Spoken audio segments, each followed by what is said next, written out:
Buenas tardes a todos. Doctor Isidro Fierro, rector de la Universidad Espíritu Santo. Señor Iván Andrade, presidente ejecutivo del Banco del Pacífico. Señor Walter Spurrier, director y analista de Análisis Semanal y presidente del Grupo Spurrier. Señor Alberto Ajic, director del Centro de Estudios Económicos y Sociales para el Desarrollo y director general de posgrados UES. Autoridades y directivos, representantes del sector privado, del sector público y académico, docentes, estudiantes, estimados panelistas que nos acompañan el día de hoy.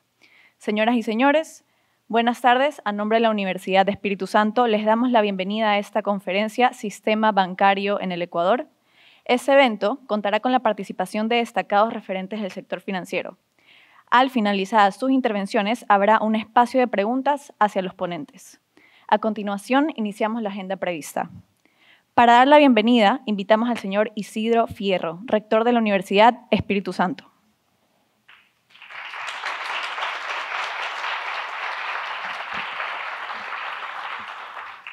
Muy buenas tardes, bienvenidos todos a la UES, estimados estudiantes, colegas, visitantes de otras universidades. Este conversatorio sobre el sistema bancario en Ecuador es de real importancia porque tenemos que todos sintonizarnos y tenemos a tres grandes expertos que les damos la más cordial bienvenida para que nos ilustren sobre esta temática que tenemos que todos entender hasta cierta medida. Así que para nosotros como UES, como universidad que cumple ya 31 años, nos llena de orgullo y de felicidad tener este tema importante para la comunidad en general. Bienvenidos todos a la UES.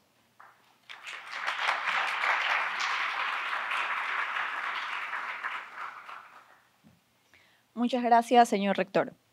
Para empezar a analizar la situación del sistema bancario en el Ecuador, queremos invitar al señor Walter Spurrier, quien nos aportará el día de hoy con su profunda visión sobre el tema.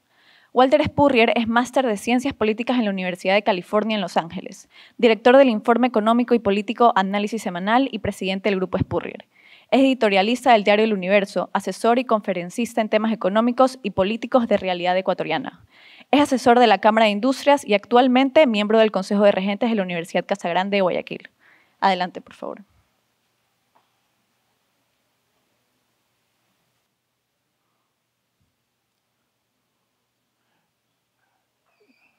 Te avisarán cuando esté lista, ¿no? Sí. Ok.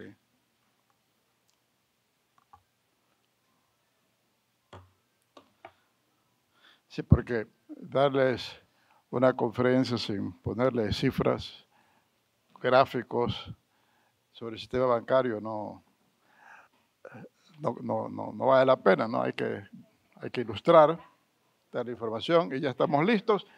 Muy rápido, así me gusta, todo rápido y en la UES. Señor rector, muchas gracias por estar aquí con nosotros y hacer esta presentación.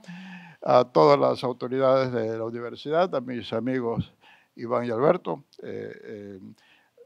Tengo para hacer una presentación, como esto es un conversatorio, es algo relativamente breve, 20 minutos, pero en esos 20 minutos yo les voy a dar una serie de láminas y si ustedes quieren tener la presentación, pues queda aquí está aquí en la universidad. En primer lugar, lo que quieren ver es que hubo un déficit, un enorme superávit en la balanza comercial en lo que va del año. Ustedes ven ahí cuánto es la balanza, aunque no he puesto el total junto, sino tengo separado petrolero y no petrolero, para que ustedes vean la importancia que tienen ahora que el país se ha descuidado del sector petrolero y que hay un superávit como el que hemos tenido en mayo mínimo y en julio vamos a tener un déficit. Cada día somos menos un país petrolero, a pesar que tenemos reservas petroleras, pero sin embargo las exportaciones privadas les ha ido muy bien y tenemos esos datos que dan a mayo, que es la última cifra disponible del Banco Central, un fuerte superávit comercial. Y me van a decir por qué estamos hablando de superávit comercial. Estamos hablando de superávit comercial porque eso es mucho de lo que tiene que ver con el crecimiento del medio circulante. Y ven ustedes esas cifras de crecimiento del medio circulante y ven cómo ustedes hasta mediados del año 2024 estaba estable el crecimiento y de entonces acá se ha acelerado fuertemente y sigue acelerándose el crecimiento del medio circulante. Lo que en la línea hay dos medidas, ¿no? M1 y M2, y por eso están en azul y en rojo. Y en verde tienen el crecimiento del PIB en dólares corrientes. Eso es para ver cómo el medio circulante está creciendo más de lo que crece el Producto Interno Bruto. Entonces, hay más liquidez en la economía. Y esa mayor liquidez en la economía también se refleja en, está causado en buena parte, no en todo, por el superávit de la balanza comercial, que están entrando por el lado comercial más dólares de los que salen, ¿no? Hay un superávit. Entonces, eso tiene que ver algo con el crecimiento de los depósitos totales en la banca. Y nuevamente, ustedes ven en las barras azules cuánto es el monto al cierre de cada mes. Están hasta junio, los datos de julio todavía no están disponibles. Y ven ustedes en rojo cómo se han movido los depósitos. Y ven ustedes cómo por un largo lapso se estuvo desacelerando el crecimiento de los depósitos, pero también desde hace ya un buen tiempo los depósitos han ido acelerando su crecimiento, o sea, está entrando más dinero a la banca. Entonces, en estos instantes ha entrado mucho dinero a la banca, está entrando mucho dinero a la banca. Y como ven ustedes ahí los depósitos totales, les he puesto solamente los 6 bancos principales y luego los demás, y a ustedes les he puesto únicamente el crecimiento en el último trimestre para ver cómo se está comportando en estos momentos la situación bancaria, y ven el crecimiento que los depósitos del sistema en el trimestre han crecido 3,5%, y ustedes ven cómo han crecido en los principales bancos y luego en el resto del sistema. ¿Ya? Ahora, ha habido este crecimiento en los depósitos, pero durante el periodo previo al cambio de gobierno, la banca estaba muy preocupada, estaba muy renuente a prestar y quería mantener liquidez porque había una buena posibilidad que gane, digamos, la candidata Rafael Correa, y él ya había anunciado que iba a subir el impuesto a la salida de divisas, una serie de políticas que iba a tomar, y a lo que se sentía en el medio es que si va a subir el impuesto a la salida de divisas, las personas con depósitos importantes, depósitos a plazo importantes en la banca, probablemente muchos iban a sacar el dinero. O sea que había la posibilidad que si ganaba la Revolución Ciudadana, iba a haber una gran salida de dólares del país, y los bancos entonces tenían que tener una gran cantidad de liquidez para poder hacer frente a esa eventualidad. El momento en que sale electo Daniel Noboa cambia ese escenario, ¿no? Porque no solamente es que no gana un candidato correísta, socialista del siglo XXI, sino un miembro de uno de los principales grupos económicos del país, que definitivamente al sector privado no lo va a quebrar, ¿no? Al menos no a propósito, digamos. Pero eso ya es otra discusión. Y en todo caso, el tema es que la banca se encuentra en una situación en que digo, yo tengo toda esta liquidez que he estado recibiendo, he estado colectando por este peligro.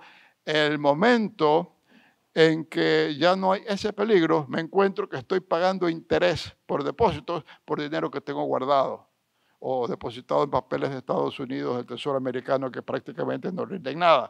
Entonces, tiene que haber un movimiento de la banca a prestar ese dinero. Ese es el siguiente paso que tendría que darse, prestar ese dinero. Y parte de eso también está llevando a una caída en las tasas de interés. No tan rápida para los que piden prestados, demasiado rápido para los que depositan, ¿no? Eso es inevitable, pero están cayendo ambas. Ahí les doy los datos más recientes.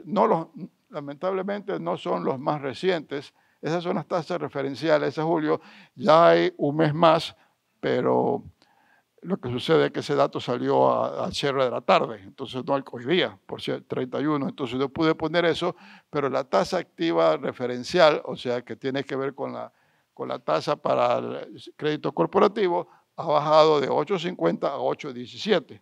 La tasa referencial para el mes de agosto refleja lo que ha sido la realidad del mes de julio. O sea que han seguido bajando las tasas de interés, tanto la activa como la pasiva, y van a seguir bajando las tasas en la previsión que podemos tener de corto plazo, ¿no? Van a seguir bajando las tasas. ¿Por qué? Porque los bancos no están con tanto apuro de captar más dinero, porque todavía tienen mucho en caja que tienen que prestar. Entonces, esa es un poco situación, la tendencia es que bajen las tasas de interés. Desde junio del 2023, funciona un esquema de techos flexibles a tasas de interés que se calcula sobre la base de la tasa efectiva del mes inmediato anterior más 2 desviaciones estándar. O sea, hay un sistema en la cultura ecuatoriana, y eso está en las leyes, la tasa de interés debe fijarse a dedo, y si un gobierno es bueno la baja y si un gobierno malo la sube, ¿no? Así como todos los precios, pero así no funciona la economía. Entonces se ha encontrado un sistema mediante el cual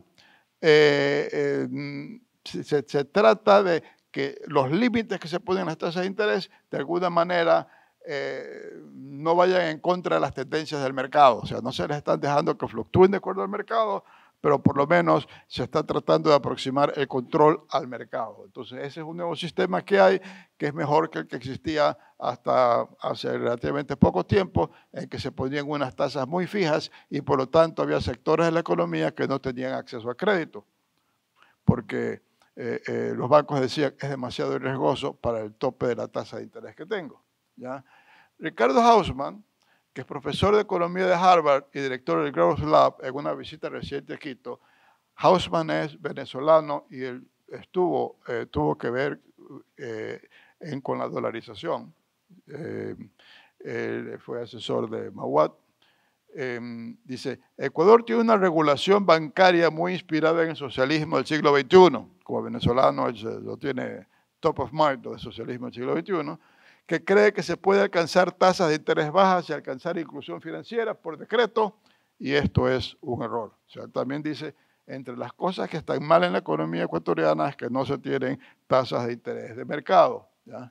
El Fondo Monetario, en sus comentarios a la carta de intención, se acaba, pues el Estado ecuatoriano le pide al Fondo Monetario un incremento de ayuda de $1.000 millones más para manejar su situación fiscal. Ha habido una nueva carta de intención, un nuevo informe del Fondo Monetario, y el informe que saca el Fondo Monetario, entre las cosas que pone, es que la Junta de Política y Regulación Financiera, ya se unificó con la monetaria, trabajará en la implementación de una metodología de tasas de interés más simple y flexible, alineadas con el mercado. O sea que eso, la presión internacional es a que haya tasas, un sistema de tasas de mercado, y abandonar esta idea que el gobierno tiene que, o las autoridades tienen que fijar las tasas de interés. También señala el Fondo Monetario en el mismo documento, desarrollar el mercado de deuda pública interna es clave para movilizar financiamiento doméstico. Sobre esa parte no voy a hablar porque tenemos 20 minutos. Dice, también es necesario para aplicar los coeficientes de liquidez de Basilea III y reducir gradualmente la represión financiera, incluyendo controles de tasa de interés. La referencia a Basilea III quiere decir que los bancos centrales se unen, se conversan dentro del contexto de un banco que está en Basilea, Banco de Liquidaciones Internacionales, sobre cuál debe ser la regulación sobre los bancos. Y el Ecuador seguía esa tendencia, esas reglas con cierto atraso, pero cuando con Rafael Correa dio 180 grados en sentido contrario, ahora tenemos algo que no cuadra con Basilea y tenemos que ir hacia eso, ¿no? Pero en todo caso, esa es la referencia. Pero nuevamente repiten lo de las tasas de interés como un punto central. La evolución de las operaciones de la banca, ven ustedes cómo hubo una desaceleración del crecimiento de las operaciones. No es que la gente no ha pedido prestado, sino que las operaciones de la banca han ido más lentas que los depósitos y más bien relativamente reciente comienza a verse un ligero repunte de las operaciones, pero todavía muy por debajo de lo que el incremento de los depósitos. Por eso también tiene que ver que hasta que no fue reelecto Noboa, ni las empresas ni las personas estaban dispuestas a pedir prestado dinero a los bancos para salir adelante con un proyecto si no sabían si el entorno iba a cambiar. ¿Cómo me voy a endeudar para comprarme una vivienda si no sé si voy a perder el empleo, si no sé cómo va a ir en mi negocio, etcétera? Entonces, estaban represadas las solicitudes de crédito. Eso también es de esperar que arranquen, que comience a haber una mayor aceleración en las demandas de crédito, ¿ya? Los préstamos empresariales, las tasas para préstamos empresariales fueron las que tuvo un ligero repunte en el mes anterior, pero en julio han bajado. Como ven ustedes, la tasa promedio ha ido bajando. En el siguiente mes ha bajado un poco más, o sea, porque ya tenemos el dato de julio que se refleja como referencial en agosto. Las operaciones de los bancos, excluyendo provisiones, ahí ven ustedes cuáles son los bancos más grandes que en cuanto a operaciones, y ven también con la tasa de crecimiento que han tenido en el último trimestre para ver quiénes están acelerando más los créditos en los bancos. Cae la morosidad de la banca. Desde enero del 23, el estándar para el registro de cartera vencida es los 31 días, tanto para bancos como cooperativas. Este estándar ha tenido sus cambios, porque de lo normal que teníamos, con lo de la pandemia del año 2020, tuvo que cambiarse el sistema. Al final no regresamos a lo que teníamos antes, no podemos entrar en mucho detalle, pero ahora tenemos que para calificar una cartera como vencida es a los 31 días. A junio 30 del 25, la cartera vencida, que no genera intereses, se redujo a 3,0%, ligeramente inferior de lo que era en el mes de mayo. ¿Ya? Pero hay también la banca tiene un exceso de provisiones para las carteras vencidas, o sea que tiene provisiones para incluso si se le deteriora la cartera, para no tener dificultades. ¿Ya? La cartera vencida por segmento, ven ustedes allí, que es la cartera productiva, que es la cartera para los clientes empresariales más grandes, es la que prácticamente no tiene nada vencido, es 1%, y más bien son pues microcréditos y consumo los que tienen una tasa de vencido más elevado. Hay una gran diferencia y hasta cierto punto eso se refleja en las tasas de interés que se cobra para cada sector. O sea, sectores más riesgosos tienen una tasa de interés más elevada. La evolución de las operaciones vencidas, ven ustedes cuál es el porcentaje de cartera vencida y ven ustedes como las líneas rojas punteadas es cuando la legislación ha cambiado, ha variado por razones de la pandemia, por razones de cualquier razón que el gobierno considere de que puede estar causando un problema sistémico. Han permitido que la banca se demore en calificar al no pago como vencido, que aumente el número de días, y eso ha hecho que durante un periodo importante, durante el periodo del COVID, aparezca como que la cartera, el porcentaje de cartera vencida era más bajo, aunque en realidad era más alto, porque pues la gente no podía pagar. Hemos regresado a lo normal y por lo tanto lo que vemos después de la segunda línea roja es la realidad de la cartera vencida bajo condiciones de normativa habitual, ya no la especial que hubo durante la época de la pandemia.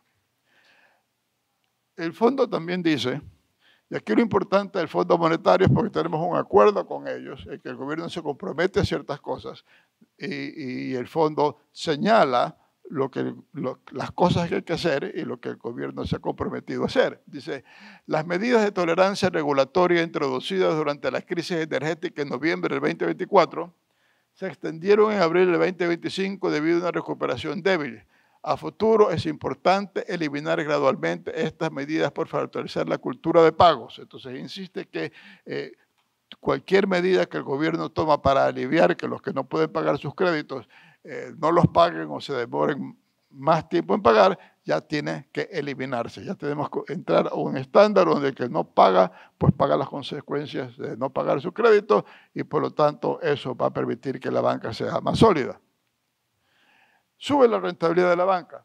En el primer semestre la utilidad bancaria mejoró en 43% en relación al año anterior, pero eso tiene que ver también con que el año pasado hubo un impuesto especial a las utilidades de la banca. ¿Ya?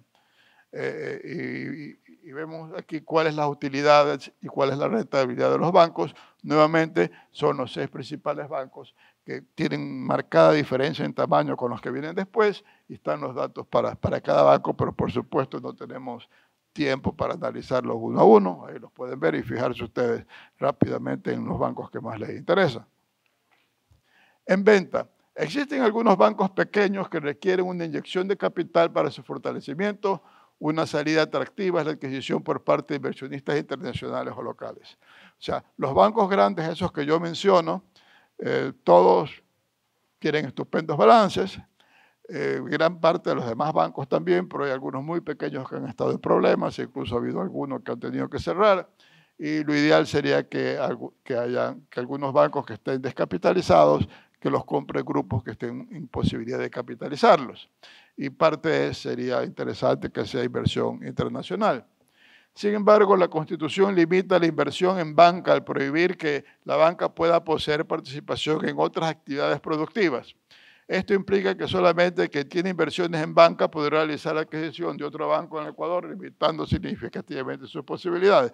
Por ejemplo, ¿qué ecuatoriano puede comprar un banco? Alguien que tiene algún negocio, pues, no será alguien que no tiene nada. Y si tiene algún negocio, ya no puede tener también un banco, tiene que vender sus otros negocios, ¿no? ¿Y qué bancos extranjeros han estado interesados en comprar bancos ecuatorianos? Normalmente han sido grupos económicos que ya conocen, que están familiarizados con el Ecuador y que tienen empresas en el país. Pero dicen, si para comprar este banco tengo que vender las empresas que tengo. Y no quiero vender esas empresas que las estoy manejando y me están dando buena rentabilidad. Entonces, esta legislación que tenemos, que en principio uno puede decir qué bien, porque no es bueno que los bancos y las empresas pertenezcan a las mismas personas, debería afinarse mucho más, quizás en ciertos porcentajes, porque está impidiendo en que se vendan los bancos en el país, que necesitan que entren nuevos inversionistas que metan más capitales. Algunas cooperativas, dice el Fondo Monetario, algunas cooperativas de crédito y bancos privados pequeños siguen siendo vulnerables. Fíjense que no dicen algunas cooperativas pequeñas, ¿no? Dicen algunas cooperativas y bancos pequeños. Siguen siendo vulnerables con baja calidad de activos, colchones de capital limitados y utilidades bajas o negativas. Los cambios recientes en las condiciones financieras globales han tenido poco impacto en el mercado financiero local, debido a la escasa dependencia y financiamiento transfronterizo. O sea, nuestra banca no está suficientemente integrada al mercado internacional. Y tenemos instituciones financieras, cooperativas y bancos pequeños que necesitan atención para que no se llegue a producir algún problema importante. Después de esto hemos visto como una cooperativa de relativa importancia la acaban de cerrar, ¿no? La cooperativa CREA. Serán bancos. La nueva ley de integración pública busca forzar que las cooperativas grandes se transformen en bancos. Dice, en términos de 90 días contados a partir de la posesión de los miembros de la Junta de Política y Regulación Financiera y Monetaria, porque ya han fusionado con algún artículo que introdujeron alguna de estas leyes económicas que hizo aprobar el gobierno. Esta emitirá las regulaciones necesarias para identificar las cooperativas de ahorro y crédito que con la finalidad de proteger los ahorros y aportes de la ciudadanía de las localidades y preservar la estabilidad financiera, deben transformarse en sociedades anónimas del sector financiero privado. O sea, esencialmente lo que van a buscar es que las cooperativas relativamente grandes sean bancos, porque consideran que hay un control financiero mucho mejor en la superintendencia de bancos que en la superintendencia de la economía popular y solidaria. Entonces, este es esencialmente el panorama de la situación financiera del banco y es la plataforma en la cual vamos a conversar y en la que mis compañeros de panel van a expandirse. Les agradezco su atención.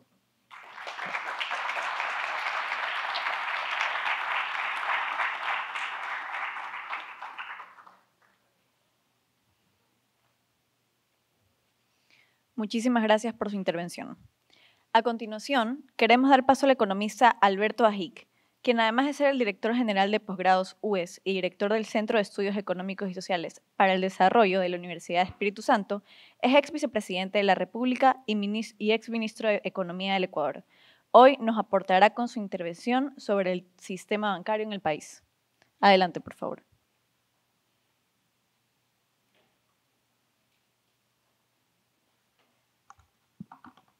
Gracias, querido rector, por inaugurar el acto y estar aquí. Dos queridísimos amigos en el panel, la presidenta del directorio, grata presencia aquí mi gran amiga Alexandra, estamos con el presidente de la Asociación de Bancos, que claro, cuando hay buenas noticias viene, pues no se va a perder que la banca está bien, ¿no? Entonces vamos a empezar, voy a utilizar mucho lo que ha dicho Walter, pero no cruzarnos, voy a dar, pasamos...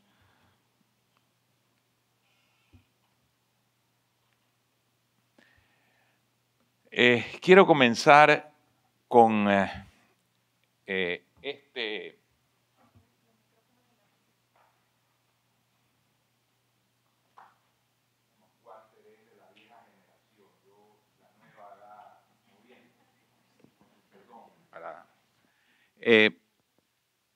Walter mencionó las cooperativas y en la situación de la banca actual, que es buena, un gran problema son las cooperativas.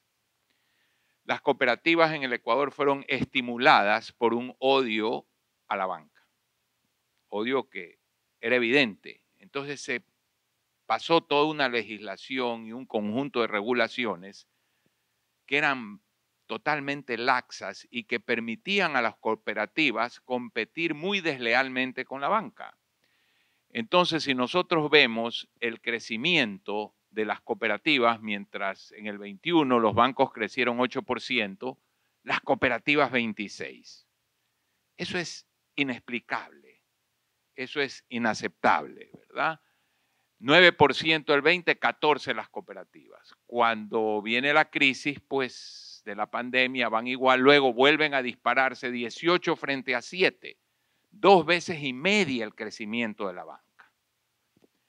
¿Y por qué hay esa caída? Porque llegó un momento en que por su situación de solvencia y liquidez, las comenzaron a apretar a decir, usted ya no puede crecer, usted tiene que hacer más liquidez. Y vemos la caída, pero eso tiene unas consecuencias, ¿verdad? Entonces, vamos a entender que aquí ha habido un sistema cooperativo que se le ha permitido crecer más allá de lo racional. Si un banco chiquito, de los que mencionaba Walter, crece 50%, un banco de $200 millones de activos, crece 50%, uno puede pensar que pusieron capital y que alguien inteligente logró con una estrategia captar mercado. Pero si Banco del Pacífico crece 50%, yo no tengo que preguntar nada. Se tomó unos riesgos salvajes. O si Pichincha hace lo mismo. Y las cooperativas grandes crecieron a 26%. Entonces, ahí está el problema. Y ahí está la comparación de cómo fueron creciendo. Y ahí está el crecimiento de la cartera, siempre muy superior, y ahora estamos con un decrecimiento de la cartera. Entonces entendamos el problema. Si la cartera decrece, ¿qué pasa con el margen? El margen baja. ¿Y de dónde salen los recursos para hacer provisiones en una institución financiera? Del margen. Entonces, aquí estamos viendo con cifras públicas, ¿verdad? Con cifras públicas que estamos ante un problema que afecta a la banca. ¿Por qué afecta a la banca? Primero, porque hay depósitos de las cooperativas en la banca que no son realmente liquidez para la banca por este riesgo. Y en segundo lugar, porque ya lo mencionó Walter, ya CREA cerró y no es la única en problemas. Y hay que cuidar que no haya un efecto sistémico. Entonces, la situación de la banca es buena, pero esto es algo que debemos analizar y siempre se pueden tomar medidas y acciones para evitar una contaminación, ¿verdad? La morosidad, miren ustedes, la morosidad de los bancos y miren ustedes la morosidad de las cooperativas. ¿Ok? Déjenme decirles que 8.34, si Banco del Pacífico tuviera 8.34 de morosidad, Iván no tendría el pelo blanco, ya no tendría pelo, ni dormiría, ¿ok? Asumiendo que los balances están bien, que no es lo mismo el control que tiene la Superintendencia de Bancos, que tiene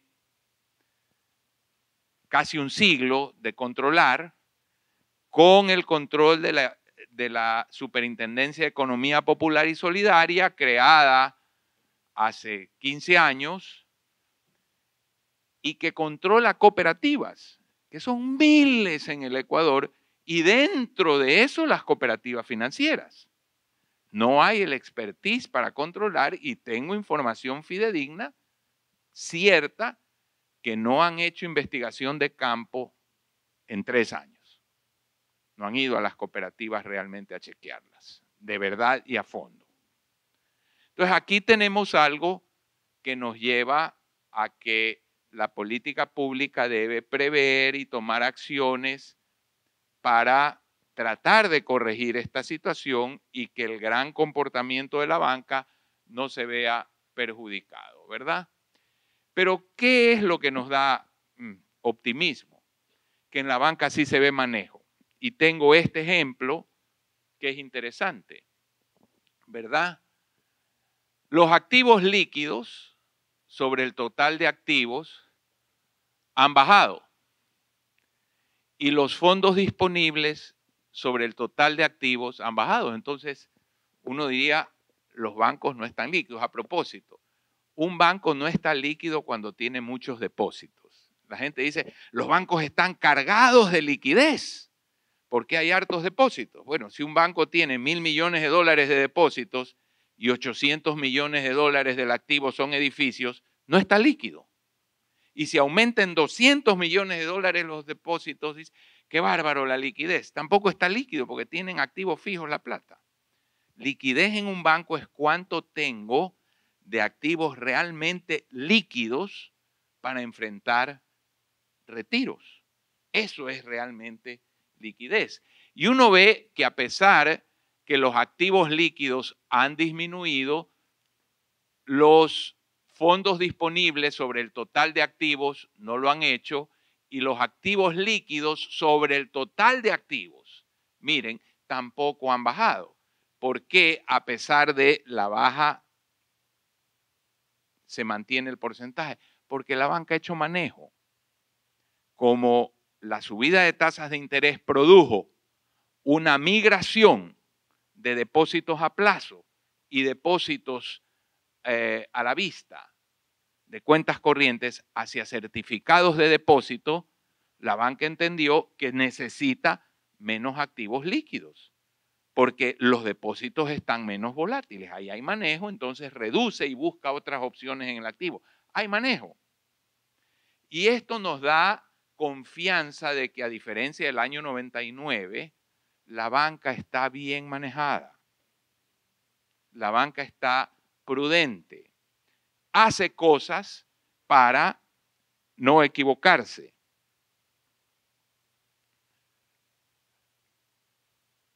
Ahí tenemos en las cooperativas un gran incremento de los activos líquidos.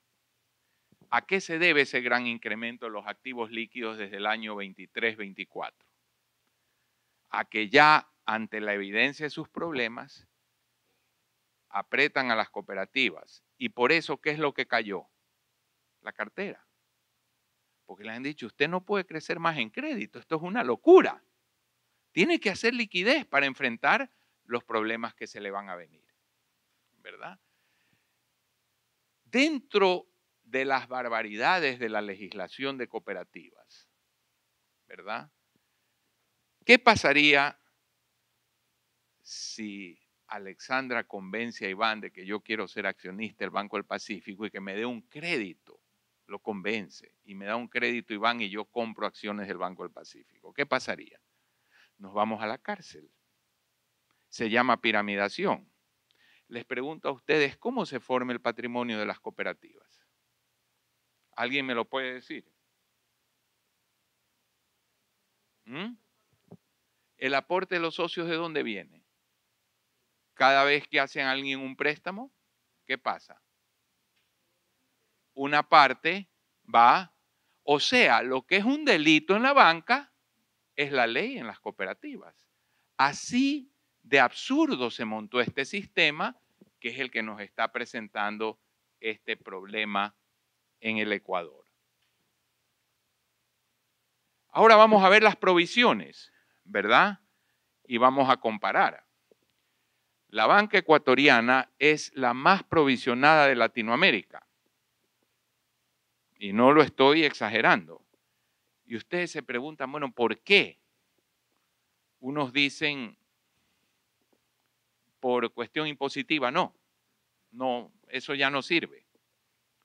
La banca entiende que en el Ecuador no hay un prestamista de última instancia. Y una provisión, me corrigen los que son aquí de verdad banqueros, en el fondo una provisión es capital. Ahí tengo guardado algo. Si tengo 3.17 veces, ¿verdad?, provisiones sobre cartera vencida, estoy con una gran reserva. Pero miren ustedes cuál es la situación de provisiones en las cooperativas. Miren la diferencia. ¿Ok? Y hay algunas que están en 50%, porque si 1,01 es el promedio, hay algunas, y de las grandes, que están en menos de 1. O sea, no tienen cobertura.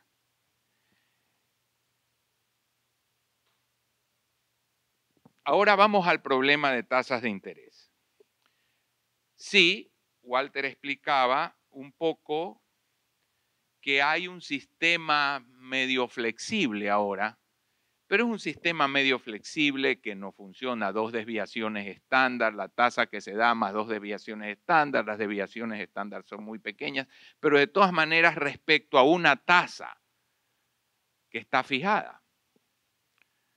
¿Cuánto es la tasa de interés en una tarjeta de crédito en los Estados Unidos? ¿Quién sabe la cifra? ¿Quién me la dice? Correcto. Puede llegar a 30. Si Iván va a pedir una tarjeta de crédito, le cobran el 8. Si yo voy a pedir, me cobran el 30. Pero ¿por qué hay una diferencia entre clientes? Por la calificación de riesgo. Entonces, la tasa de interés no mide solamente el costo de los fondos. ¿Qué mide también? El riesgo. Bueno, ¿cómo es en el Ecuador la tasa de interés? ¿La tarjeta de crédito le cobra al buen pagador menos y al mal pagador más? Lo mismo. Entonces, la primera cosa que tenemos en la estructura de tasas de interés del Ecuador, que es un grave problema para la banca, grave, es que la banca no puede determinar riesgos, porque la tasa es la misma para todos. Y se produce entonces un subsidio ¿de quién a quién? Del buen pagador al mal pagador. Pero hay otro subsidio más perverso. Yo he sostenido obsesionadamente, y lo saben quienes me han escuchado en varios foros, la barbarie del control de tasas de interés. Aquí está, y es parte de un libro que Walter lanzará, porque lo estoy escribiendo, ya lo acabé, ya estoy mandándolo al editor, esperemos que en agosto lo podamos hacer. ¿Cuánto la banca presta al consumo en estos países? En Chile el 11%, en Perú 20%, Panamá 22%, Colombia 27%. ¿Cuánto presta al consumo en el Ecuador?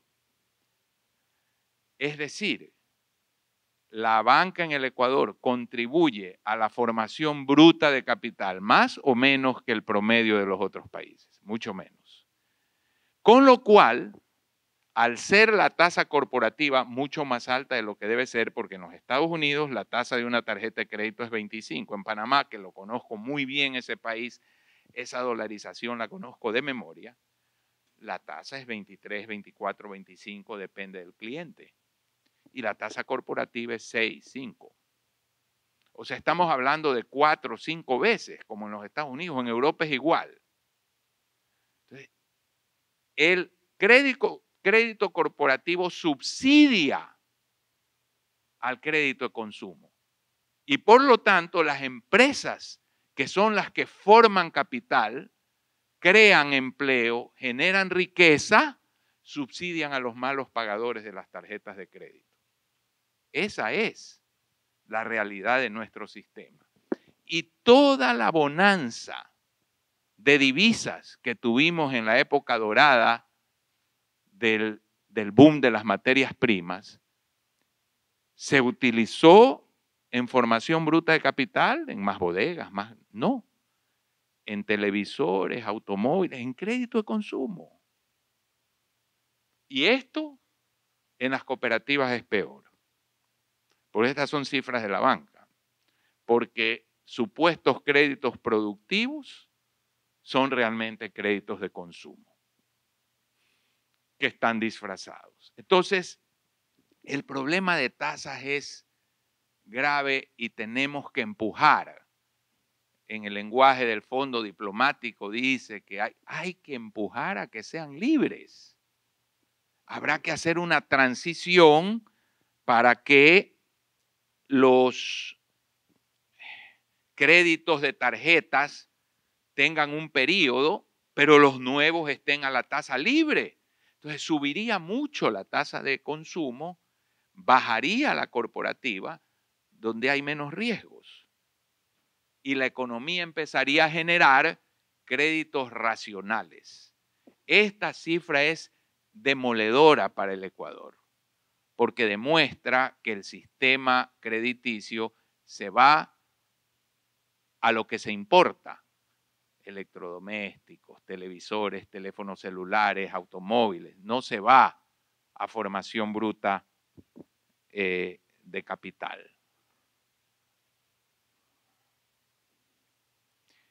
Entonces, en conclusión, tenemos una banca bien capitalizada. El patrimonio técnico de la banca ecuatoriana está muy por encima del mínimo requerido, que es 9. ¿Cuánto es el mínimo? 9. Está muy por encima. Yo creo que el promedio anda en 15. Imagínense ustedes, una vez y media más, 60% más de lo que se necesita. Está bien capitalizada, está bien provisionada, está líquida y no tiene alta morosidad. Pero no la dejan funcionar. Y cuando se habla de que vengan bancos extranjeros a bajar la tasa, es una soberana estupidez. ¿Por qué el Citibank no la baja? Que ya está aquí. Vayan a Citibank a ver si le dan a la tasa de Estados Unidos un préstamo aquí. No. Porque la macroeconomía tiene que resolver ese problema, no las leyes. Las tasas no suben y bajan por leyes, bajan cuando el mercado hace su trabajo y a la banca no le permiten hacer su trabajo con una serie de clichés, banca, pues, todo lo que se dice de la banca, ¿verdad? Pero nadie recuerda que cuando la banca presta $1 millón, como 900,000 vienen de los depositantes. 100,000 viene del capital del banco, pero la mayoría viene de los depositantes. Y que la principal función del banco es cuidar la plata de los depositantes. Uno se preocupa siempre del activo, no, hay que preocuparse del pasivo también. Y entonces, la banca y el sector exportador que lo mencionó Walter, son para mí entender los dos elementos que nos dan la esperanza que en una situación muy grave de problemas estructurales, de subsidios, el fondo de invalidez, vejez y muerte que está quebrado, los problemas de legislación que no permiten inversión, todo lo que va configurando un escenario de crisis económica, hay estas dos herramientas, no diríamos herramientas, estos dos pilares, la fortaleza del sector exportador privado y la fortaleza de la banca, sobre la cual podemos esperar que haya elementos para salir adelante de una crisis mayor.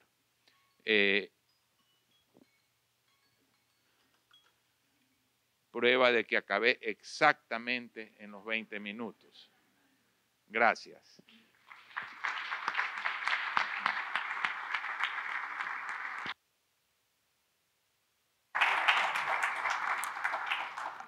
Muchas gracias, economista, por su intervención. Por último, queremos dar paso al señor Iván Andrade, presidente ejecutivo del Banco del Pacífico, para aportar con su intervención. Iván Andrade se graduó de Administración de Empresas y Economía en Carroll University en Wisconsin, Estados Unidos. Tiene un MBA de la Universidad de Miami y cuenta con amplia experiencia en el sector privado y público, destacándose en la administración de empresas industriales y bancos estadounidenses en Latinoamérica y Europa.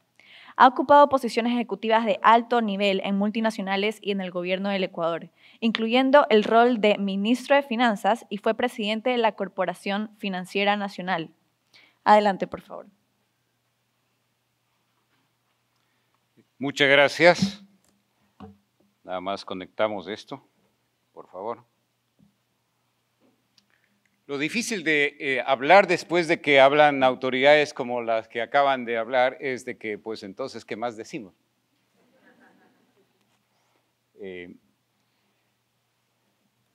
Y tal vez lo que quiero es llevarle los elementos que han manifestado hace poco hacia lo que es Banco del Pacífico y a su vez también lo que son algunos de los actores en el sistema de la banca ecuatoriana. Y ello porque cuando vamos a hacer una revisión como tal del banco, es importante que manejemos los números y que las preguntas que existan se las pueda hacer con total apertura, libertad y contestarlas. Este es un banco en donde en el transcurso del tiempo, ¿no es cierto? Si nosotros vemos, desde luego hoy nosotros somos el segundo banco más grande en el país. Aproximadamente tenemos el 13.5% del total de activos de los bancos. A su vez, en cuanto a lo que es utilidad, el año pasado fuimos el banco que más utilidad neta ganó, que fueron 158 millones de dólares. Importante el que sepamos también ciertos elementos que creo que nos permiten a su vez entender mejor cuál es la situación del banco, cómo ha ido evolucionando y el porqué de la estrategia que a su vez se ha manifestado, que encaja con algo de lo que estaban mencionando tanto Walter como Alberto. Cuando nosotros vemos la situación del banco en el año 21, lo que observamos, especialmente les llevo a los elementos que tienen que ver con la parte de liquidez, lo que es caja e inversiones, lo que es la cartera de préstamos, lo que es la utilidad. ¿Por qué es que la utilidad en el año 21 es de 5.7 millones de dólares?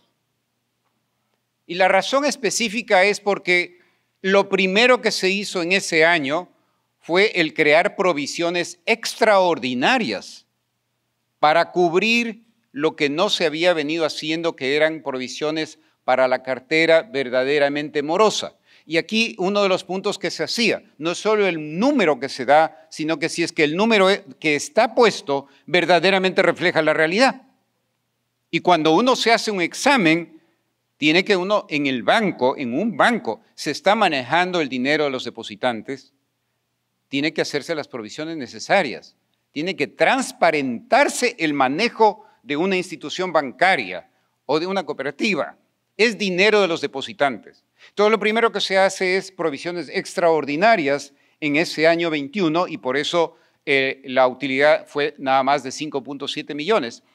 Adicionalmente, y a través del tiempo, entonces crecen y cuando vemos nosotros lo que es la cuenta de caja, vemos que va de 1.450 millones a 1.500, ¿no es cierto?, a junio del año 25.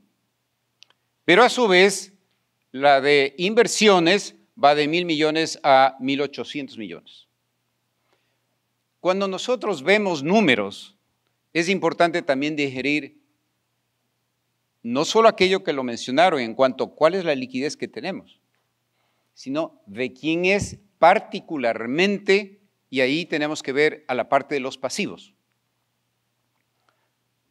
Como sabemos de memoria, no hay problema. Y llamo la atención sobre la parte de los pasivos. Ahí está. No hay cómo. Ya le traté. Es que ustedes ven que los depósitos en el banco van de 5.470 millones a 7.600 en junio del año 25, los monetarios van de 1.600 a 1.800, luego los de plazo van de 2.600 a 4.400. Esa es la división. Entonces, hemos ido aumentando en la parte de ahorros, hemos ido aumentando en lo que es a plazo. Sin embargo, en el sistema bancario ecuatoriano, lo que se llama la duración de los pasivos, este es el promedio ponderado en número de días del dinero. Entonces, si uno toma lo que son los depósitos a la vista, más aquellos que son a plazo, los que están en ahorro, uno se saca un promedio ponderado y dice, ¿cuál es el número de días? Eso es como 125 a 130 días en el sistema bancario. ¿Cómo se presta plata a 10 años? ¿Cómo se presta dinero a 20 años? Entonces, cuando hay también el que se va al sector consumo, ¿por qué es? Uno, porque tiene una rentabilidad más alta, una tasa de interés, no una rentabilidad, una tasa de interés más alta, porque hay que calcular las provisiones. Pero además, porque es de más corto plazo. Pero ahí los bancos no jugamos un papel de ser motor de la economía. Lo hacemos en cierto porcentaje, pero no es suficiente. No es suficiente.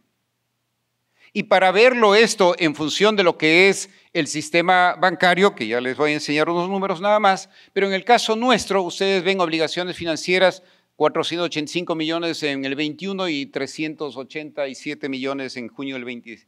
¿Qué es eso? Parte de lo que tenemos que hacer los bancos es conseguir recursos de largo plazo, de fuentes que nos den recursos de largo plazo. Y en el mercado de capitales internacional nosotros no tenemos ninguna participación. Al ser ese el caso, lo que impide es que justamente tengamos suficiente recurso de largo plazo para prestarlo a largo plazo. Para hacer formación de capital en el sector productivo, tengo que tener recursos de largo plazo para prestarlo a largo plazo. Si le voy a dar un financiamiento a un constructor, ¿no es cierto? ¿Acaso que el constructor puede pagar una obra, un edificio en 3 años? Ese financiamiento tiene que ser seguramente a 6 años con 2 años de gracia, porque si no el constructor no va a tener el flujo de caja. Y el primer punto cuando uno se presta es de dónde le van a pagar. Ese es el primer elemento. Bueno, la primera C realmente que me enseñaron hace 50 años era carácter, es la C de carácter. Esa es la primera, el carácter. Pero entonces cuando uno presta por el flujo de caja de quien le vaya a pagar. Y eso es lo que un banco tiene que considerar. Y a su vez, también tiene que ver una garantía, pero no se presta por la garantía. Se presta por la fuente de repago. Ese es el elemento más importante cuando uno se presta dinero. Y por eso es que hay que entender los diferentes segmentos de negocio en los cuales entran los bancos para saber cómo es lo que hay que prestar, a qué plazos hay que prestar y hasta dónde se estiran las sábanas. Porque si no hay recursos de largo plazo, no hay cómo prestar a largo plazo un porcentaje importante de los depósitos que uno tiene. Si tendríamos nosotros fondos de pensiones o dinero del mercado de capitales internacional que sean a 10, 15, 20 años, que de paso es un rol que lo juegan muy importantemente instituciones como el BID, como la CAF, como el Banco Mundial. ¿Por qué? Porque lo que han hecho es justamente en los últimos 4 años, aproximadamente han ingresado 800 millones de dólares al sistema bancario en general a largo plazo. Dinero que los bancos privados, especialmente los 5 otros grandes, excepto Pacífico. A Pacífico no se le dio la plata. Pero la CFN sí le prestó a Pichincha, Produbanco, Internacional, Bolivariano y Guayaquil. ¿Pero por qué? Porque hay una prohibición de parte del ente multilateral que dice si la CFN es dueña de Pacífico, no le puede prestar al Pacífico esa plata. Esa es la razón por la que no se le prestó. Y por eso no se le prestó. Pero claro, nos pone en desventaja con los compañeros, ¿no? O sea, la competencia. Ahora bien, el otro elemento que también quiero manifestar es el siguiente.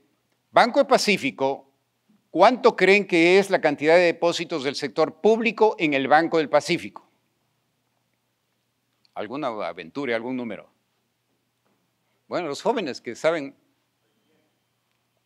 ¿cuánto es eso? La cifra se dio porque ya estaba en otra entrevista. ¿Quién lo dio? Pero efectivamente, del total de que tenemos nosotros en depósitos, que son 7.600 millones, 600 millones se puede decir que son del sector público. Y de eso realmente son como 290 millones de la CFN. Entonces, no recibe el Banco del Pacífico ningún beneficio porque el dueño sea un ente público. Nosotros somos un banco privado, nos peleamos con los bancos privados, esa es nuestra competencia. Y nos peleamos por los depósitos que están en el mercado y por los clientes a quienes darles dinero. Pero es bien importante ese elemento porque adicionalmente, entonces allí viene el desarrollo de ¿para qué somos buenos? ¿Para qué vamos a servir? El otro elemento es que sí pagamos impuestos. Créanlo o no, importantemente, el año pasado fueron una combinación en total de 93 millones de dólares que pagamos de impuestos, entre la contribución especial que se creó y el impuesto a la renta. En este año, al mes de junio, nuestra utilidad neta son 98 millones de dólares. El Banco Pichincha tiene 104 millones, ahí estamos ahí a la par, tratando de...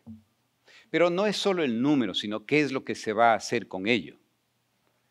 Y en ese sentido también creo que es importante y por eso lo traigo acá. Esto es lo que se hizo con lo que fueron las utilidades en los últimos años, para que ustedes conozcan.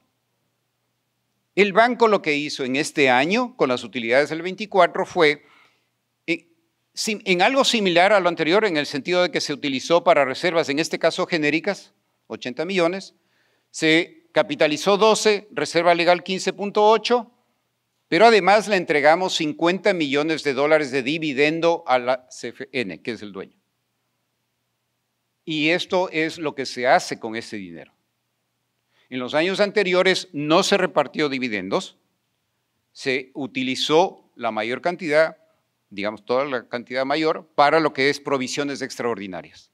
¿Por qué? Porque hay que cuidar lo que es la salud de un banco, dado que lo que hace es prestar dinero de los depositantes. Si lo vemos comparativamente, y lo hago esto no para decir que somos pues la octava maravilla, ¿no? Pero bueno, sí somos buenos. En el caso del segundo cuarto, digamos, comparativamente 24-25, ¿no es cierto? Entonces ahí tenemos que en la práctica de 3.68 de morosidad estamos en 2.86, pero más importante es el segundo número, de que la cobertura sobre la morosidad al cierre del segundo trimestre ya fue del orden de los 246%. Es buscar la sanidad de todo lo que está administrando y como lo indicaba Alberto, es una parte patrimonial a la final. Pero no es porque no queremos pagar impuestos, porque ya pagamos bastantes, pero es justamente porque los bancos tenemos que tener ese tipo de reservas. De esa manera, frente a lo que es el tipo de cartera, se hacen las provisiones adecuadas. Por otro lado, tenemos altos niveles también de liquidez, y me voy a referir a ello específicamente, porque si a mí me preguntan y me dicen, oye, pero tú tienes 1.500 millones de dinero, de los cuales casi como 1.000 están en el central y 500 están afuera en el exterior, y tienen inversiones 1.800. Entonces, ¿qué hace con tanta plata? La demanda de crédito es la que determina si es que se va a colocar y se va a colocar bien. No es colocar a quien sea. Tiene que haber un propósito. Y por ello es que esa colocación no es inmediata. Va de la mano de lo que es el crecimiento económico de un país. Va de la mano de que haya estabilidad política en un país. Porque eso es lo que crea confianza, tanto en lo que es el consumidor como el sector productivo, en los diferentes niveles, sea pequeña, media empresa, empresarial, corporativo. Sin esos dos elementos de una razonable estabilidad económica y de una sólida estabilidad política, no es posible pensar que haya desarrollo económico. Entonces, sobre ello, sin embargo, cuando yo digo el tema de los depósitos y hablaba de la liquidez, es por lo siguiente. Y si me hacen la pregunta, esta es información, no tiene por qué no ser pública. ¿Cuánto dinero está depositado en el Pacífico de cooperativas? De todas las cooperativas. 1.000 millones. Yo no dispongo de los 1.500. Tengo que tener. Tienen que ser líquidos. Porque una institución financiera la puede necesitar mañana, pasado mañana, o en 90, 180 días. Actuar con prudencia significa que se tenga suficientes recursos si es que fuere que se necesitan. No es que todo el mundo va y saca la plata, pero efectivamente uno tiene que tener bastante prudencia en manejar los recursos, porque finalmente son recursos de los depositantes también. Entonces, esos cuidados son importantes, que cuando se le ve los números tienen que reflejar lo que son y a su vez el tener la capacidad de hablar sobre ellos. Porque eso es lo que hace que sea un sistema robusto. Nosotros no tenemos en el Ecuador la costumbre de que cada trimestre nos sentemos en una aula como esta, porque no nos invitan tampoco, para dar la lección. Un banco está manejando dinero de los depositantes. No tenemos empresas en el Ecuador que hacen esto, pero en los mercados internacionales, efectivamente, todas las empresas dan la lección cada trimestre. Y va en relación a eso, cuál es la valoración de la acción de la empresa, ¿no es cierto? Pero en el caso nuestro, nosotros nos salimos cada 3 meses a decir, mire, estos son mis resultados, esta es mi información, y pregúntenos. Pues la plata es del depositante, pero deberíamos hacerlo. Por eso es que cuando hablamos de esos temas, tienen que ser abiertos. Esto es lo que se maneja, es dinero del depositante. Por eso hay estos elementos que parecen triviales, no lo son sumamente importantes. Y hablaba, digamos, entonces de lo que sucede en los principales bancos. Y más allá de entrar en cada uno de estos, ¿no es cierto? Este es el total de lo que ya nos enseñó también, por otro lado, desmenuzadamente Walter. Pero allí van los números de estos de qué comercial, qué es consumo, inmobiliario, etcétera. Y desde el punto de vista de cómo están clasificados también, pues, es un porcentaje importante de lo que es el total de la cartera. Desde luego que nosotros nos medimos también en función de cuáles son nos medimos con los 6 grandes. Y allí entonces radica parte de lo que queremos hacer. Cuando decimos queremos ser motor de desarrollo económico es porque efectivamente si nosotros vemos nuestra composición de la cartera nuestra principalmente es consumo. Es el 60% de la cartera. Pero si vemos el sector productivo, para nosotros no ha sido allí donde estamos. Toma tiempo el construirlo, pero por eso estamos en esa línea de decir, hay que ir hacia esos sectores. Eso es lo que va a permitir que haya desarrollo en el país. Se lo hace con prudencia, pero hay que hacerlo. Porque si no, solamente pues entonces estaríamos con un monoproducto. Y no es saludable. Somos un banco que tenemos 78 agencias y sucursales a nivel país, tenemos como 9,000 los corresponsales no bancarios, tenemos casi como 1,000 ATMs. Tenemos una presencia importantísima en el país. Para no entrar en estos, pero aquí está la información y tendríamos más tiempo porque ya mismo me timbra, Alberto. Quería tal vez hablar sobre el tema estrategia que lo hemos tratado de resumir en estos elementos. El banco como tal, en el rol que tiene que tener en el país, decimos, tiene que ser motor del desarrollo económico, pero tiene que tener un sentido de responsabilidad social. Y cuando alguien me dice, no, bueno, es que ustedes ahora, el banco, pues van a dar la plata a quien fuere, etcétera, y con eso se va a jugar. No. Si ustedes abren cualquier memoria anual de las empresas en el mundo, van a encontrar un capítulo importante del rol que tiene esa empresa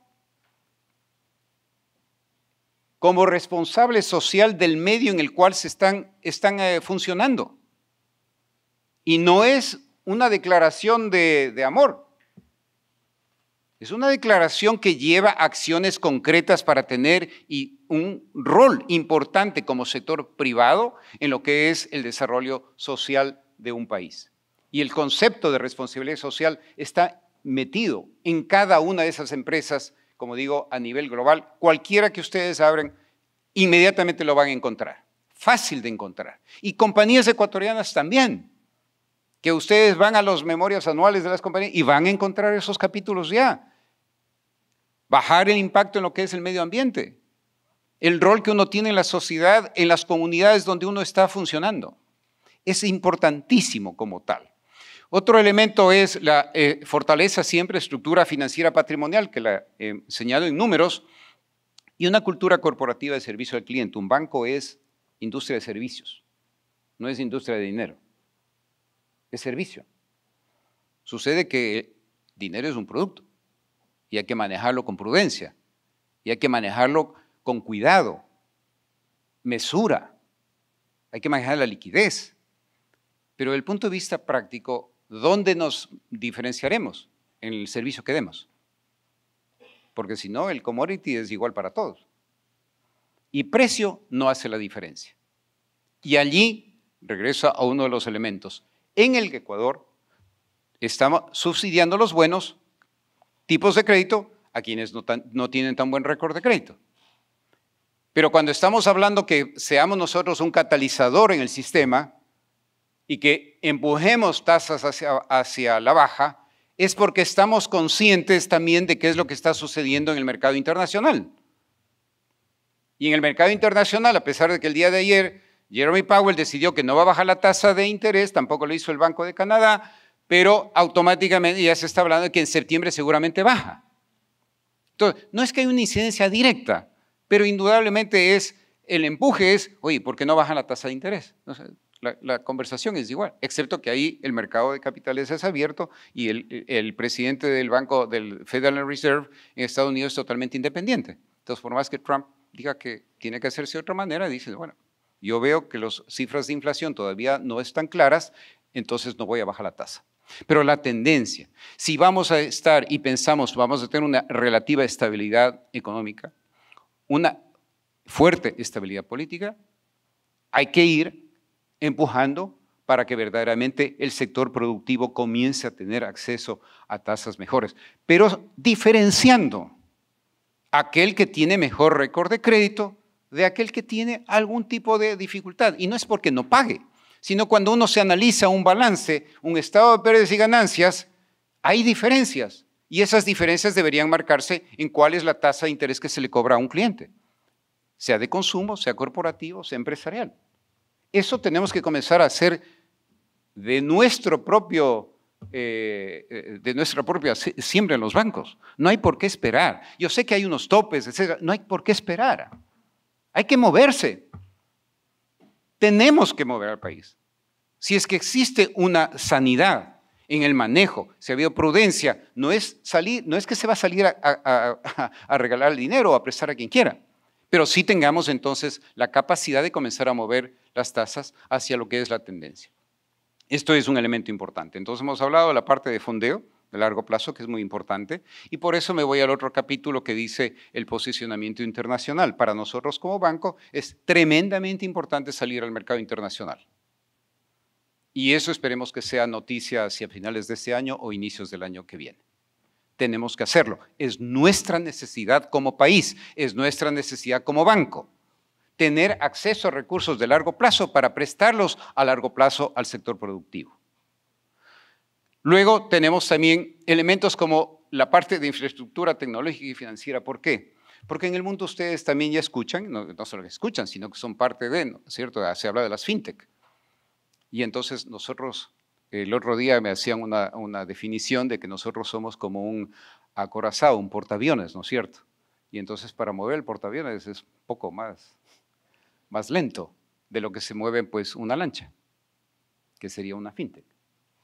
Pero eso no quita el hecho de que nosotros tenemos que estar allí.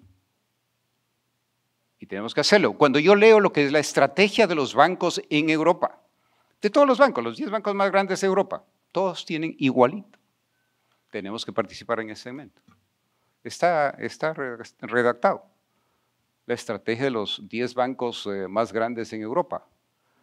De qué es lo que se está haciendo para crecimiento, qué es lo que se está haciendo para protección de capital e incremento de capital, qué se está haciendo en la parte tecnológica, cómo adquirir nuevos clientes, nuevos mercados. Son elementos que se incorporan que cuando vamos a alianzas estratégicas, ¿por qué? Porque nosotros tenemos que nutrirnos también de conocimiento. Las alianzas estratégicas nos permiten nutrirnos de conocimiento. Conocimiento al cual nosotros no estamos expuestos todos los días, pero que quienes están, por ejemplo, en industria, que están exportando, totalmente están. El mismo industrial que importa también está expuesto. Los bancos tenemos que hacer lo mismo. Tenemos que tener estas alianzas. Y luego, pues, del punto de vista de banca universal y de la cobertura, pues, que hemos comentado. ¿Hacia dónde vamos? En la comunidad priorizar calidad de servicio, apoyar el sector productivo, contribuir a la generación de empleo. PYME es lo que más empleo crea en el mundo. Experiencia, ser una banca humana. Esto quiere decir tratar con dignidad y respeto a todo el cliente del banco. Porque cuando un cliente no puede pagar, no es que ahí es mal cliente. Uno tiene que ver cómo es lo que se apoya a los segmentos, a las personas, a los negocios para salir. Porque allí se prueba la lealtad de largo plazo de un cliente también, con un cliente.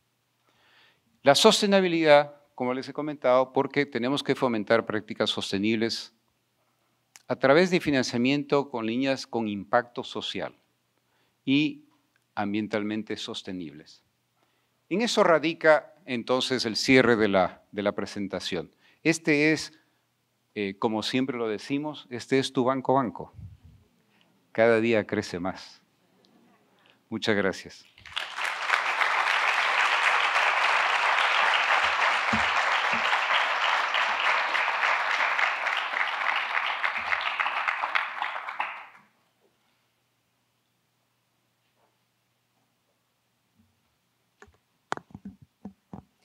Muchas gracias por su intervención y muchas gracias a todos nuestros ponentes del día de hoy. Hemos abierto un espacio para que los presentes en este conversatorio puedan hacerle preguntas a nuestros ponentes del día de hoy. Cada ponente tendrá un máximo de 3 minutos aproximadamente para responder cada pregunta. Adelante, por favor, con sus preguntas, mencionando hacia quién va dirigida, por favor. Ahí ya.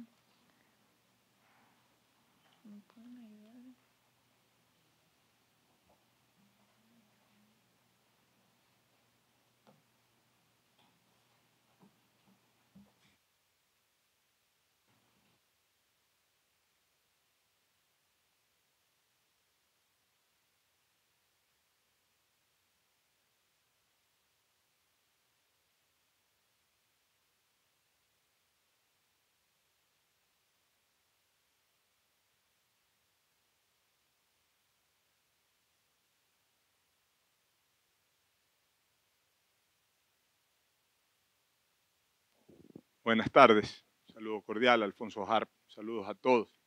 Como que no me canso de preguntar en las mañanas, que sigo preguntando, pero es importante hacerlo.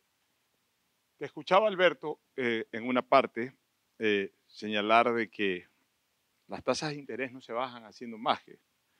Si le preguntan o si uno va al Citibank, no le van a dar la tasa que hay en Estados Unidos. Bueno, eso es verdad, pero la competencia, que al final de cuentas está en el marco de la oferta y la demanda, sí conlleva a que finalmente haya hasta cierto punto un equilibrio en las tasas de interés. Y lo importante para que una competencia sea efectiva es que haya bastantes bancos. Creo que en Ecuador se redujo, desgraciadamente, a inicios de este siglo, el mercado de los bancos. Antes había más. Hay países, obviamente, con un mayor potencial económico, como Panamá, que tienen una locura en cuanto a cantidad de bancos. No vamos a poder tener eso, pero yo sí creo que, por ejemplo, el Banco, como acaba de decir Iván, ha entrado con unas políticas interesantes, bajando la tasa de interés hipotecaria al 7%. El resto de la banca la tenía a 11.5, 12%. Ahora ya la están bajando porque ya sienten pues el cosquilleo de lo que les está haciendo el Banco del Pacífico. El problema es que aquí también ha habido una banca que ha manejado de alguna manera, casi que, no sé si telepáticamente o si se ponen de acuerdo, pero resulta pues que todos estaban más o menos en el mismo nivel, hipotecarios de 9 para arriba, corporativos de 12, 13, consumo 18, 19, y les aparece un banco que toma la decisión de bajar al 7 y entonces ahí sí comienzan a bajar porque se le van los clientes. Entonces, también es un tema de política más allá de la ley de oferta y la demanda, porque en un momento determinado, cuando aparece uno que rompe un poco filas, ahí ya se cuadran los otros, mi querido Alberto. No sé cuál sería tu respuesta al respecto.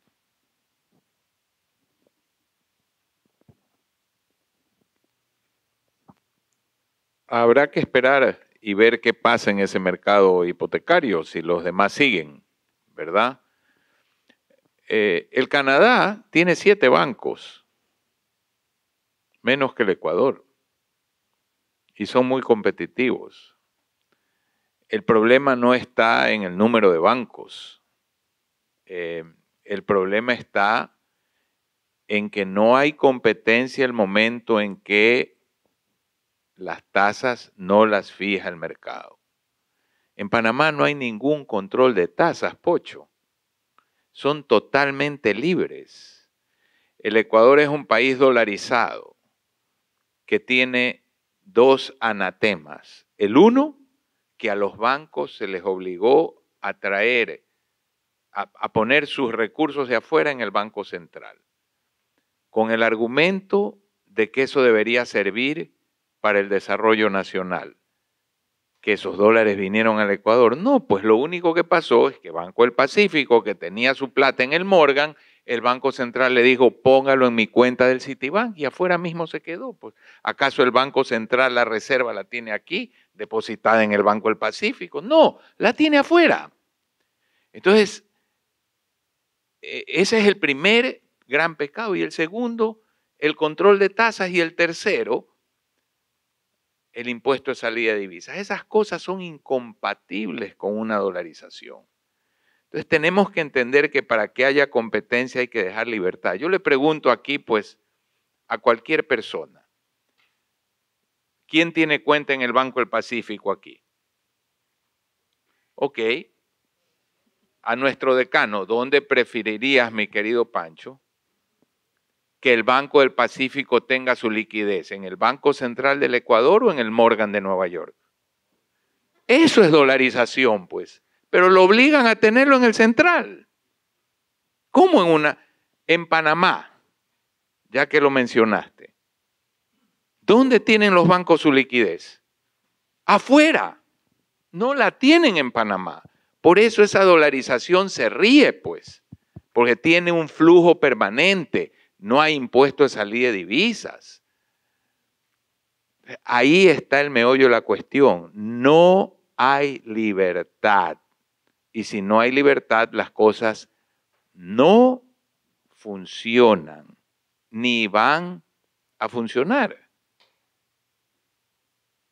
Mientras no entendamos que una economía libre es lo que produce resultados, no vamos a ir a ninguna parte. ¿Y por qué no vienen los bancos extranjeros? Me encantaría, por ejemplo, que Iván cuente la experiencia de Banco del Pacífico, porque ahí hubo una opción de vender. Pero, ¿por qué no se vendió? A mí me encantaría que, porque aquí la gente dice, es que hay que traer banca extranjera. Yo les pregunto a ustedes, vamos a suponer que a alguien se le ocurre poner una fábrica de cerveza en Bolivia, ¿ya? O en Paraguay, y se enteran de que el gobierno controla el precio de la cerveza. ¿Tú pondrías una fábrica? No, aquí lo que vende un banco, que es el crédito, tiene precio controlado, pues. ¿Cómo va a venir alguien a vender algo que el gobierno le controle el precio? Y no viene la banca. A mí me encantaría, Iván, que tú cuentes qué pasó, porque con Walter estábamos conversando contigo. Con permiso. Yo no me puedo sentar para hablar. A ver, En el año 2021 inicia un proceso de la venta de Banco Pacífico. En ese año se empieza y se contrató solamente con un success fee, así que no es que se pagó antes, ni mucho menos, a Bank of America para que haga el trabajo de pues llevarlo al banco a los mercados internacionales. Y no creo que van a poder verlo, pero acá está el mapa de todos los bancos a los cuales se les invitó. Y les voy a comentar algunos nombres. Credit Corp, Intercop, Bancolombia, Grupo Aval, Banco Sudameris, Itaú, BTG Pactual, Bradesco, Scotiabank, BC Capital, Santander, ICBC, BBVA, Mercantil, Banorte, Popular de Puerto Rico, National Commercial Bank, el BCI, el Banco de Chile, HSBC, CaixaBank, etcétera. Fueron 34. De los 34 bancos, 6 dijeron, bueno, mándeme una carta para ver si es que me interesa algo. De los 6, 3 firmaron el acuerdo de confidencialidad. 2 hicieron un trabajo de debida diligencia de más de un mes. Y al final, si bien es cierto, hubo un valor, especialmente que lo dio uno de ellos, y les digo, ¿quién fue? Esto no es que es misterio, fue los 2 bancos más grandes del Perú que hicieron entrar. BCP, que es el banco más grande de Perú, y el otro es Interbank. Después que hicieron su debida diligencia, hubieron 2 elementos. El uno es, en la parte legal, decir, señores, es imposible. A eso se refería justamente Alberto, Walter. No hay cómo, porque la Constitución dice que si yo tengo otros negocios en el Ecuador, yo no puedo comprar un banco. Y lo que yo ya tengo en el Ecuador, en el caso de BCP, son dueños de Primax. Es un negocio tremendamente rentable. Dijeron que yo tengo que vender Primax para entonces entrar al banco. No, eso no voy a hacer. Entonces, esa prohibición en la Constitución es la que determinó en este caso, en ese un elemento, primer elemento. E igual fue el caso de Interbank. Lo mismo. Porque tiene otros negocios en el Ecuador. De hecho, han seguido poniendo negocios en el Ecuador, en el caso del grupo Intercorp, dueños de Interbank. Pero el segundo elemento, y regreso a algo que se mencionó del tema de Basilea.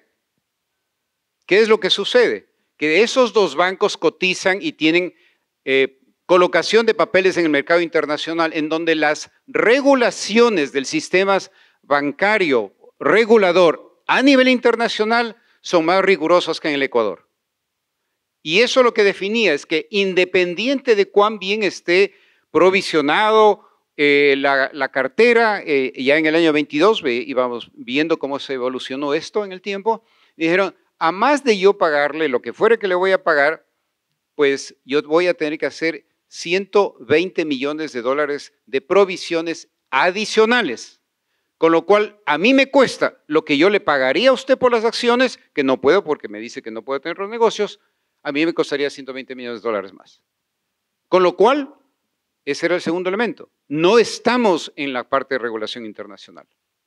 Y cuando salimos al mercado, entonces es importante el entender esos aspectos para decir, sí, bueno, no, que se vende el banco. Bueno, además de eso, como digo, que pasamos por esa experiencia real, esto es del año 22. El otro elemento, cuando se analiza la venta de un banco, y fuimos a través de ese proceso, es entender cuál es la estrategia global, regional, del mercado en el cual uno estaría ofreciendo el banco. Y pregúntense cuáles bancos a nivel internacional o regional tienen interés en una expansión geográfica. Y una expansión geográfica en un mercado que tenga limitaciones como las que se han indicado.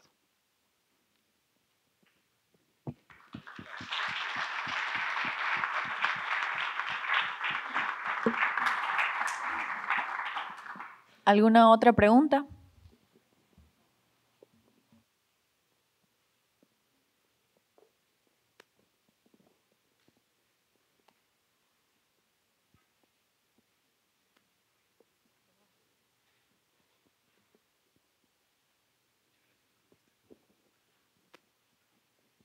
Bueno, muy buenas noches, estimados panelistas.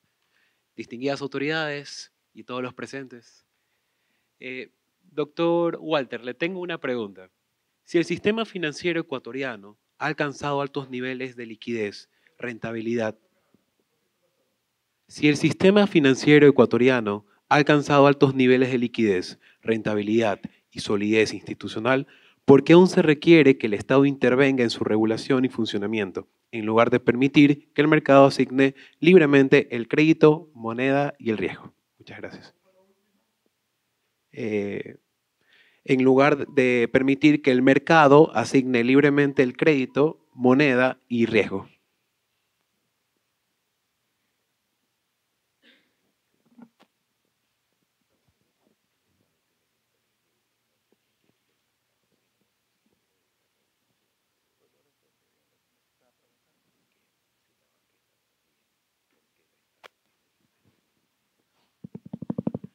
Bueno, es indispensable en todo país que haya una autoridad monetaria que vigile el comportamiento de las distintas entidades y que estén cumpliendo con las reglas. Y además es importante ver las novedades o las nuevas políticas que siguen las instituciones financieras y cómo puede eso estar afectando a la economía.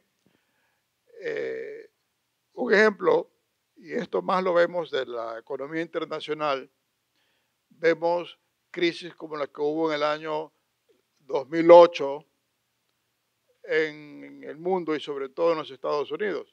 Los bancos comenzaban a hacer cierto tipo de operaciones, de poder armar paquetes con hipotecas y venderlas y hacer liquidez de eso. Y el momento en que hacen ese tipo de operaciones, ya no se preocupaban mucho de la calidad de los préstamos que estaban otorgando, porque los estaban montando en paquetes para colocar los inversionistas. Ahí, por ejemplo, no hubo unas autoridades que supieron controlar adecuadamente el mercado y terminó habiendo la crisis que hubo en el año 2008. Entonces, igual es necesario que haya una supervisión de cómo funcionan los bancos, aparte de lo relativo sobre si los bancos se están comportando adecuadamente dentro del marco de la ley, sino también es necesario ir viendo qué prácticas bancarias se utilizan y que pueden en un momento u otro desestabilizar el sistema. La historia nos habla de que siempre hay crisis financieras, siempre hay crisis financieras en mundiales y en todos los países, idealmente distanciadas, igualmente bien controladas por parte de las entidades bancarias. Entonces, por eso es indispensable que haya un buen seguimiento, una buena supervisión, un buen control del sistema financiero.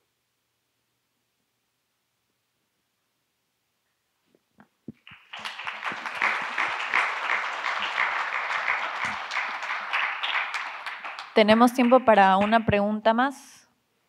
Sí, adelante, por favor. Sí. Buenas noches. Economista de AGID. Me parece interesante lo que comentaba en cuanto a la posibilidad de que las tasas de interés no sean iguales según el riesgo de crédito que tenga cada uno de los consumidores. ¿De qué manera en este tiempo que hay una responsabilidad social importante, que se toma mucho en consideración las críticas que puedan tener en un sistema, bueno, un montón de situaciones que al final impiden o son muy criticadas, ¿no?, en los sistemas? ¿Cuál sería la manera de que lleguemos a un equilibrio, ¿no?, de poder que los bancos al final puedan tener esa tasa de interés para aquel sector productivo que da trabajo, y además el consumidor pues pueda tener, según su riesgo, una tasa de interés que también pueda permitirle salir adelante, no para comprar la televisión o el frigorífico, sino también su pequeño negocio en algún punto de eso? Es una pregunta interesante, ¿no? Tiene que haber un sistema de transición. Es lo mismo que en la seguridad social. Sabemos que el Fondo de Invalidez, Vejez y Muerte está quebrado, necesitamos modificarlo radicalmente, pero tiene que haber una transición, porque no podemos tratar al jubilado que tiene 28 años y le faltan 2 al afiliado que le faltan 2 años para jubilarse, con el que tiene 3 años afiliado. Entonces se diseña un sistema de transición. Pero primero quiero referirme a esto que dice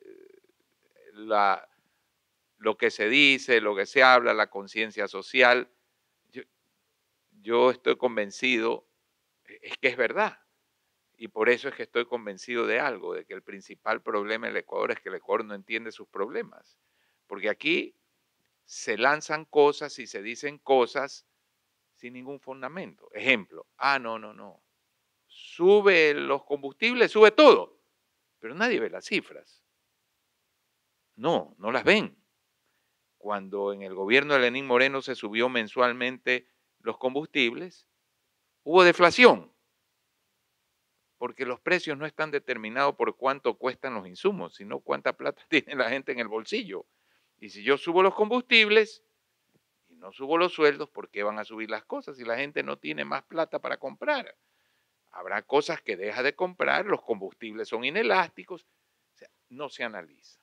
Entonces, una de las cosas que decían, no, pero es que si las tasas no las controla el gobierno, esto va a ser una locura. Y todos los demás países donde vemos que se da mucho menos crédito de consumo, ¿por qué no ha pasado? ¿Por qué tienen tasas libres? Ahora, si las tasas son 16 y yo tengo que ir a 25, 30, 28, lo que sea, puedo hacerlo de la noche a la mañana, puedo decirle a la gente, desde ahora, su tasa de la tarjeta de crédito es 28, no voy a poder, porque entonces la cartera de los bancos va a ser terrible. Entonces tengo que diseñar un sistema de transición. ¿Cuál es el sistema de transición? Bueno, toda la cartera vieja de las tarjetas de crédito, 5 o 6 años, usted la va a pagar al 16, amortización gradual, ya sabe. Lo nuevo, vamos a una nueva tasa. La gente va a reducir su demanda de crédito de consumo. Y entonces los bancos, ¿qué van a hacer? Van a irse al otro lado, a dar más plata al otro lado y la gente va a demandar más crédito corporativo, dejándolo libre. O sea, hay que diseñar un sistema de transición. Pero la lección final es siempre, cuando uno distorsiona la economía, mientras más tiempo tome en solucionar los problemas, más difíciles serán las soluciones. Y en el Ecuador tenemos Messi es un idiota al lado de la política ecuatoriana. La capacidad de la política ecuatoriana para patear la pelota hacia adelante supera a Pelé, Maradona y Messi juntos. Porque las cosas no se hacen porque tienen costo político y resulta que cuando el problema viene, el costo político es 10 veces peor. O sea, este problema de tasas, he presentado el cuadro de cuánto crédito de consumo da la banca frente a los países vecinos. Y no hay relación. Todos esos países tienen tasa libre. Pero adicionalmente a eso, si no tenemos tasa libre, jamás va a haber mercado de capitales. Porque un mercado de capitales, fundamental en una economía moderna, necesita primero un mercado de dinero lógico.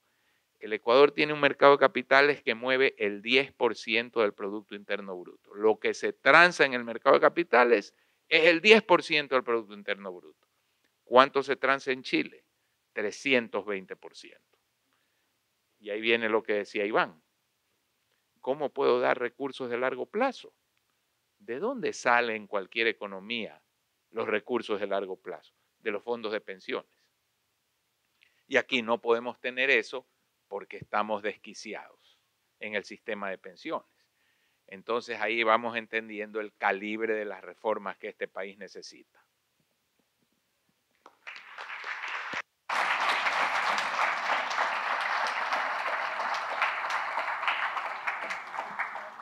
Muchas gracias a los presentes por sus preguntas y su participación. A nombre de la Universidad de Espíritu Santo, agradecemos su presencia y participación a todos. Muy buenas noches y gracias por venir.